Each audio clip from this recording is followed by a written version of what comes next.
Today I have a short lecture prepared on some small things in public speaking. Then my plan is to watch a couple speeches and like analyze them or just sort of explain why they're good or what's good about them. So Okay. I have a speech from Obama, I have a speech from Reagan, because you mentioned yesterday you wanted examples of public speaking, right? So you designed this class. Yeah, so I wanted to find things that you talked about yesterday, try to like, Okay. yeah. Thank you. Okay. Just let me put this on.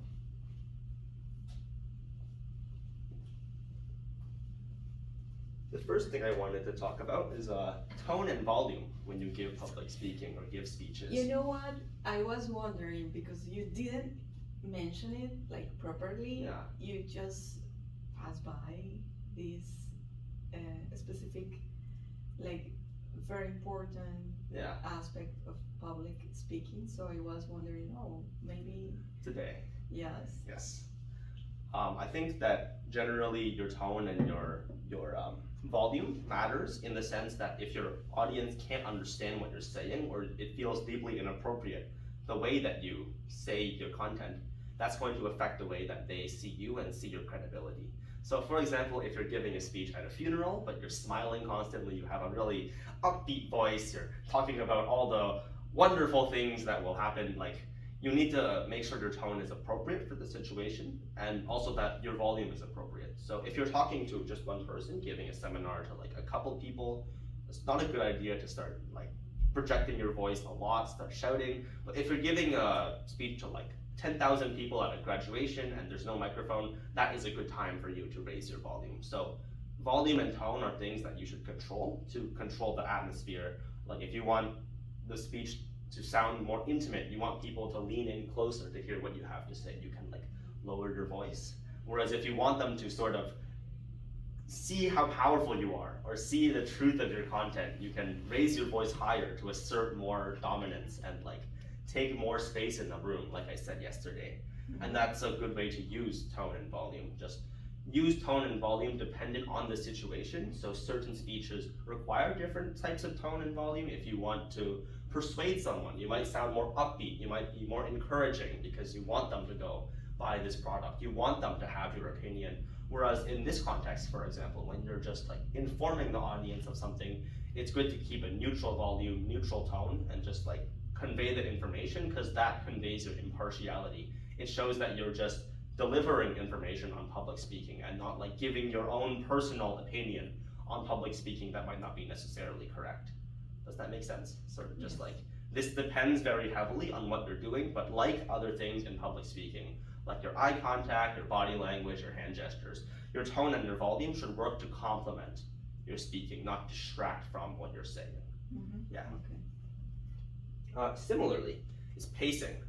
I often think that many beginner public speakers, myself included, speak much too quickly for the audiences to understand, or you speak much too quickly for your content to be conveyed properly.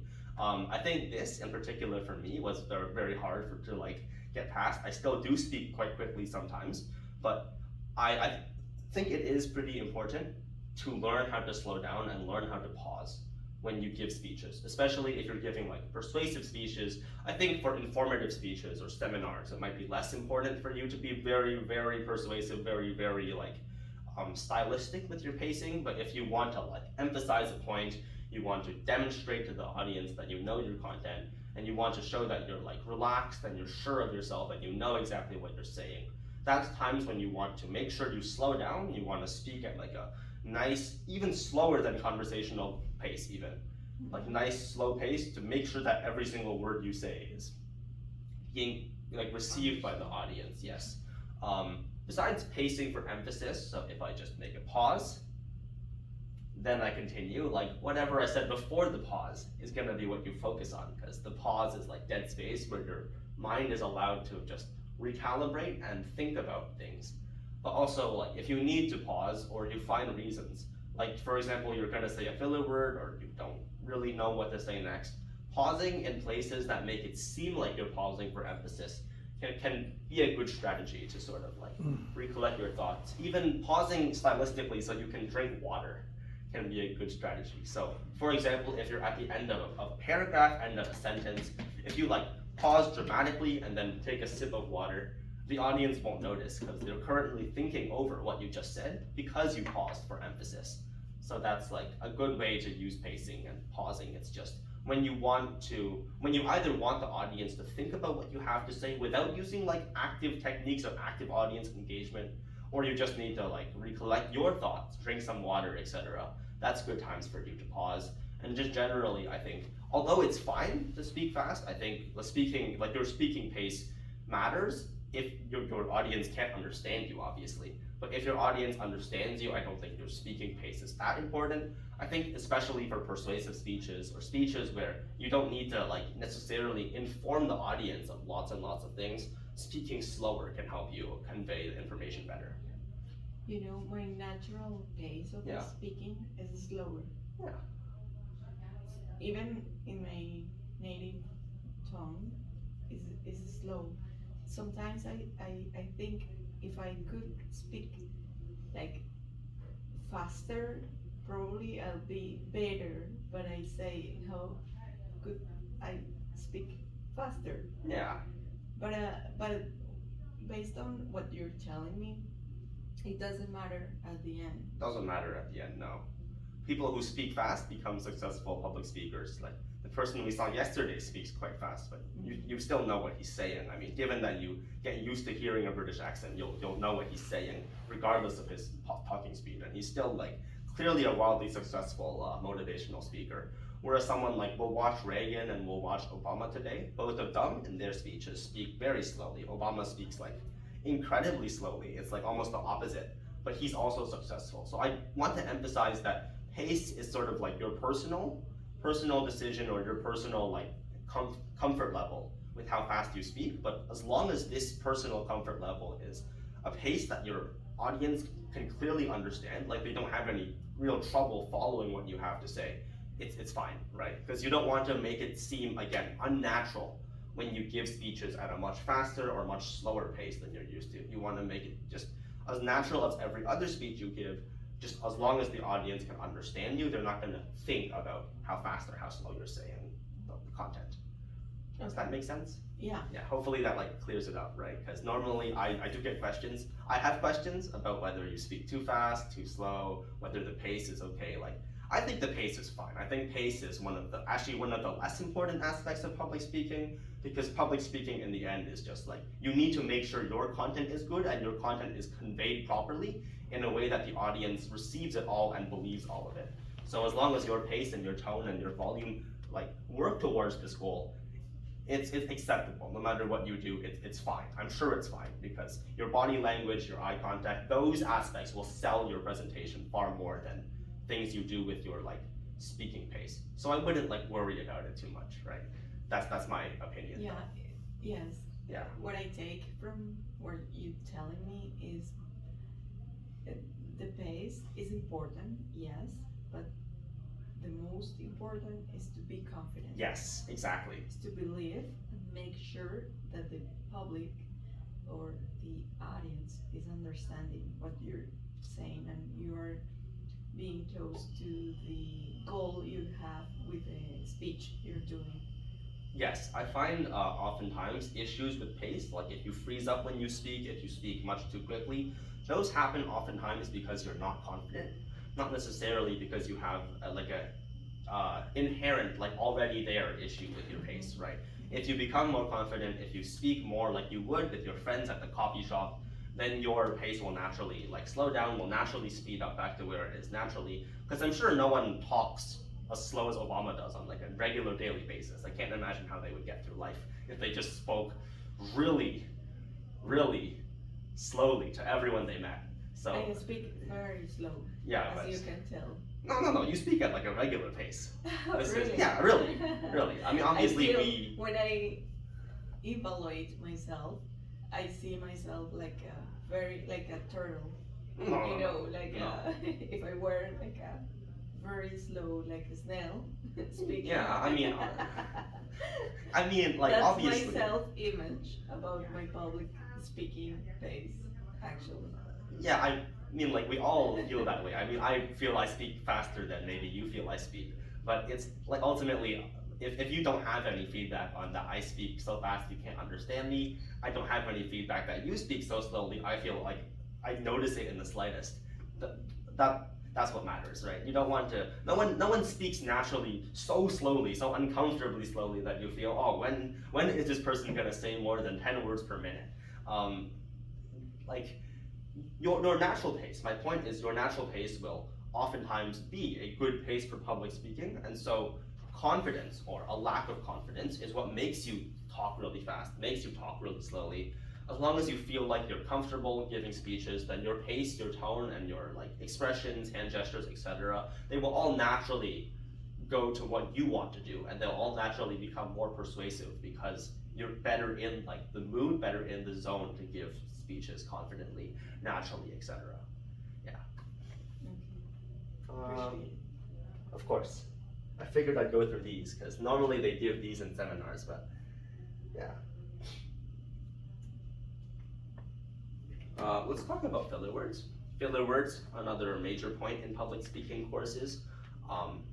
Oftentimes, lots of people, especially beginner public speakers, but even very experienced public speakers, like professional speakers, motivational speakers, politicians, etc., will often use filler words when they speak. And I think to some extent, or to some degree, like some part, filler words are a natural part of speaking, because when you have a dead space, unintentional dead space in your speech, when you don't know what to say, it's natural for you to repeat a word, for you to stick in a like, stick in stick in ahs, just to keep the flow of your speech going, and that's perfectly acceptable because everyone does it, and no matter whether you're like the best public speaker in the world, if you're Abraham Lincoln or like a regular person doing a meeting at their job, you will do these things.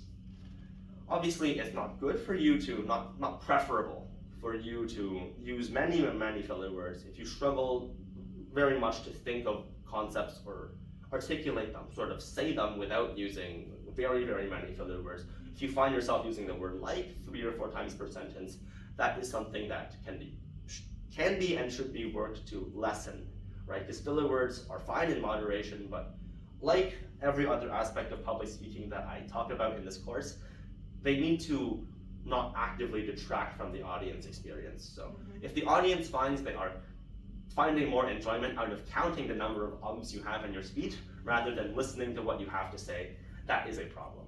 And that should be fixed because you want the audience to listen to what you have to say as in your opinion, not what you have to say as in how many filler words you use per minute.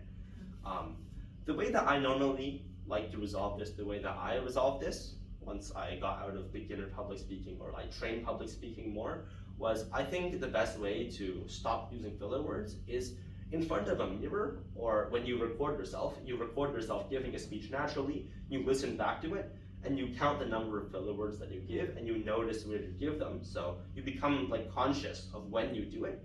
Because oftentimes using filler words in daily speech, in conversational speech, even like in writing, can be extremely natural to you. I use filler words all the time when I write, when I speak, but you might not notice it because they come and go quite naturally, and I don't like spend uncomfortable periods of time pausing, just using filler words to try to regroup my thoughts and continue the conversation. I think then once you sort of record yourself, once you notice that this is something that happens, if you receive feedback and then that you use lots of filler words, you go back home, you record yourself, you notice your filler words, the next step is for you to try to re-give this speech, but every single time you notice that, now that you've consciously sort of realized that you've used filler words, now that you've noticed a filler word, you pause instead. You just pause. Spend 2 to 3 seconds just standing there in front of the mirror, but not saying anything, just to practice the feeling of not using filler words. Then you continue, right? Because once you consciously pause, once you realize that you're using filler words, and you just stop, that forces your brain to think of the next word you're gonna say that isn't like, that isn't that isn't ah. And then if you repeat this exercise over and over again with different speeches, different topics, eventually you'll get to a point where these pauses that you need to think about the next word you want to say become shorter and shorter, and then eventually it becomes natural for you to just talk and give speeches with minimal filler words, because you've just trained them to the extent where you no longer need to think very much about the next word that you want to say. without using filler words, right? You just like, they come to you because you've practiced just when you give a speech, for example. I think experienced public speakers oftentimes think like one sentence ahead. You just think about what you want to say while you say words that correspond with what you thought about a few seconds ago.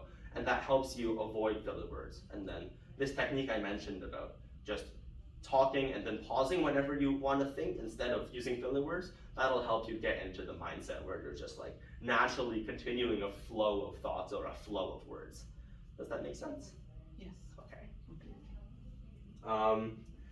The next thing I have now is actually the video. Actually, a video of President Obama giving a speech. I'm gonna try to put this onto YouTube for you. Okay. Yeah.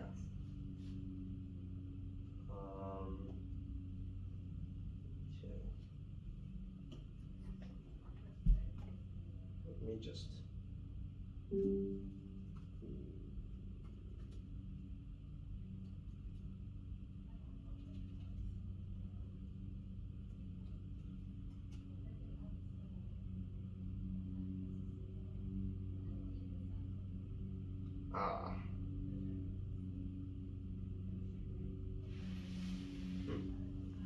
Okay, great.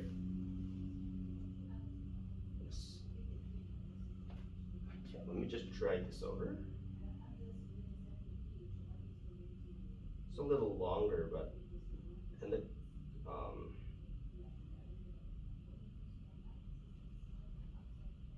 okay. Let me see where this is. Okay, great. All right. Thank you so much.